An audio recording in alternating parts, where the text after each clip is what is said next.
বন্ধুরা এই আপুটার ছবি তোলার পোজ দেখুন, 2 আঙ্গুল দিয়ে পোজ দিতে দিতে কখন যে মিডিল আঙ্গুল দিয়ে পোজ দিয়েছে সে নিজেই দেখতে পায়নি, অথচ ক্যামেরা বন্দি হয়ে গিয়েছে। হ্যালো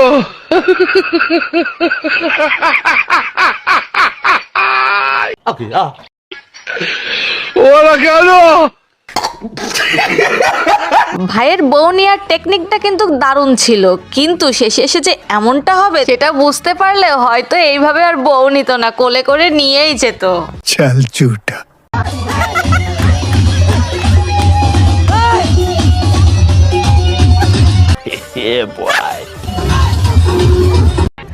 ভাই বউ নিয়ে আসছে তাই আর তর সইছে না, তাই উত্তেজিত হয়ে মঞ্চেই উঠে নাচা শুরু করে দিয়েছে।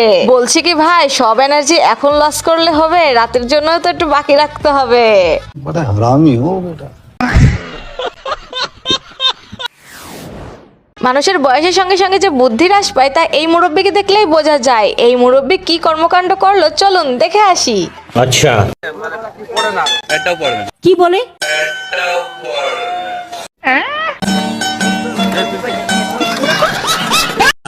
শোনা গো আমার। হ্যালো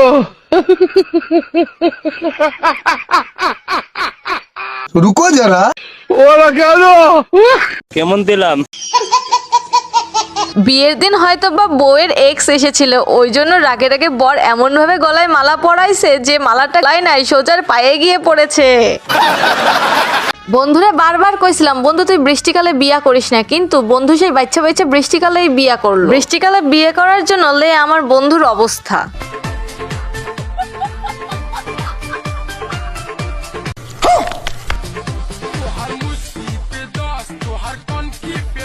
वाह क्या सीन है।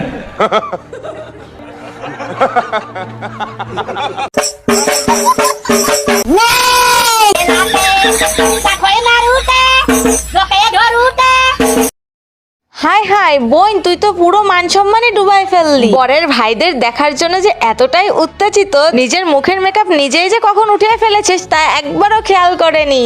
ये बड़ी अच्छी बात कही आप।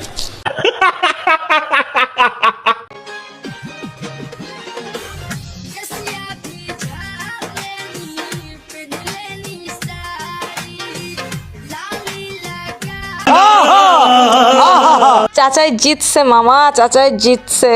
বুড়া বয়সে যে এমন কচিমাল পাবে হয়তো চাচাই নিজেও জীবনে কল্পনা করতে পারে নাই। সন্তান দান করেন মাওলা, ইয়া আল্লাহ ওদের মাধ্যমে হাফিজ কোরআন আলিম ওলামা যেন দুনিয়াতে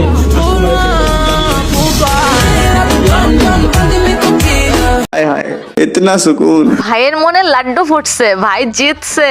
ভাইয়ের এই হ্যাংলা পাতলা চেহারা নিয়ে এত সুন্দর বউ পাবে সেটা হয়তো বা সে জীবনেও ভাবতে পারে নাই।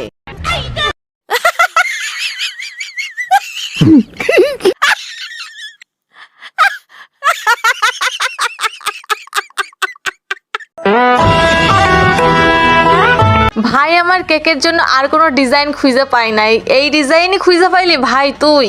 বর্তমানে কেকের এমন এমন ডিজাইন বের হইছে, সত্যিকারের জিনিস যদি কেক বললে খাওয়াই দেয় তাও মানুষ খেয়ে ফেলবে।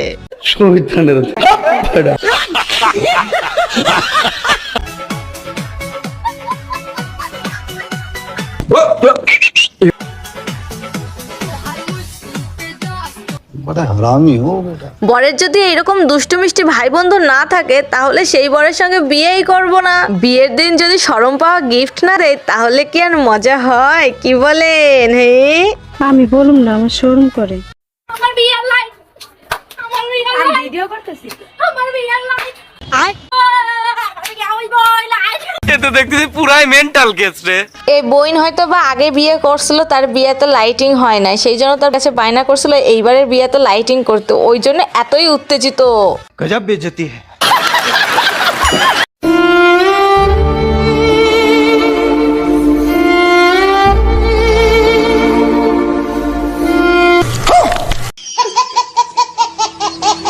হাই, আমি তো দেখে প্রথমে ভয় পাইছিলাম, ভাবছিলাম এখানে হয়তো বা কোনো মরা লাশ শুয়ে আছে, কিন্তু এটা কি দেখলাম পরে, ওমা এটা তো বর আর বউকে স্বাগতম করার জন্য ডেকোরেশন করা হয়েছে। বুঝো না এই ব্যাপারটা। তাহলে বন্ধুরা আজকের মতন হাসির ডোজ এখানেই শেষ করলাম। আবারও দেখা হবে এসটি বাজের কোনো এক নতুন পর্বে। ততক্ষণ হাসি খুশি থাকুন আর লাইক কমেন্ট শেয়ার করতে একদমই কিপটেমি করবেন না। ধন্যবাদ।